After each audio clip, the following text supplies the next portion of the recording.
Qu'est-il exigé normalement pour racheter? L'héritage doit être racheté, non seulement pour nous, mais pour Dieu. Nous, à notre tour, sommes l'héritage. Nous sommes de droit à la possession de Dieu. Non seulement nous avons perdu notre héritage, mais Dieu a perdu son héritage en nous. Ce qui pourrait nous satisfaire comme une restitution ne peut jamais satisfaire Dieu. Si Dieu doit recouvrer en nous l'héritage qu'il a perdu à cause du péché et de l'entêtement de l'homme, le rachat doit être, selon Dieu, quelque chose qui le satisfasse. Et Dieu ne peut être satisfait avec n'importe quoi. Ce doit être quelque chose qui réponde complètement à la propre nature de Dieu.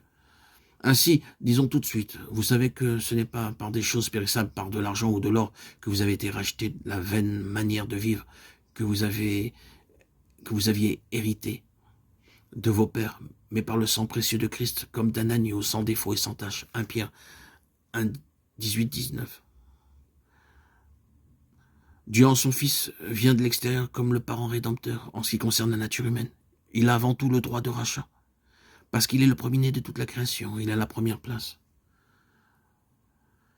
Pensez encore à tout ce qui a rapport au Seigneur Jésus, comme celui qui vient en premier, comme celui qui est à la place numéro 1, comme étant le premier-né. Et vous verrez que cela constitue son droit. Car dans la Bible, c'est normalement le premier-né qui porte toujours avec lui les droits. Voici Jésus, le Fils de l'homme. Le premier, parce que Dieu l'a désigné, il l'a mis dans cette position. Il a le droit de rachat. Il a le pouvoir de racheter. Et il a les ressources pour le faire. Qu'est-ce qui satisfait Dieu? Ce qui est incorruptible. Ce qui peut seul apporter à Dieu sa satisfaction doit être incorruptible, pur, sans défaut et sans tache. Ce sont là des mots qui se rapportent toujours à Christ. Un agneau sans défaut et sans tache. 1 Pierre 1, 18, 19. Qu'est-ce qui satisfait Dieu? Ce qui est incorruptible. Ce qui peut seul apporter à Dieu sa satisfaction doit être incorruptible, pur, sans défaut et sans tache. Ce sont là des mots qui se rapportent toujours à Christ. Un agneau sans défaut et sans tache. C'est la ressource de la rédemption, le pouvoir de la rédemption.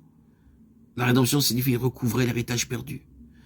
Il a racheté par son sang, parce que ce sang représente sa vie, qui est une vie incorruptible, une vie sans péché, une vie qui satisfait entièrement un Dieu totalement juste et saint. C'est là le prix de la rédemption.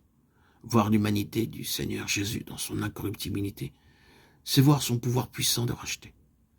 Mettez de côté le Seigneur Jésus et vous aurez mis de côté tout le pouvoir de racheter, tout droit de rachat. Sans lui, il n'y a aucun espoir de rédemption. Nous ne pouvons être rachetés pour Dieu avec ces choses corruptibles comme l'argent et l'or. Être racheté pour Dieu signifie qu'une vie, conformément à la propre nature de Dieu, doit être offerte. Or, c'est là que se trouve tout l'aveuglement.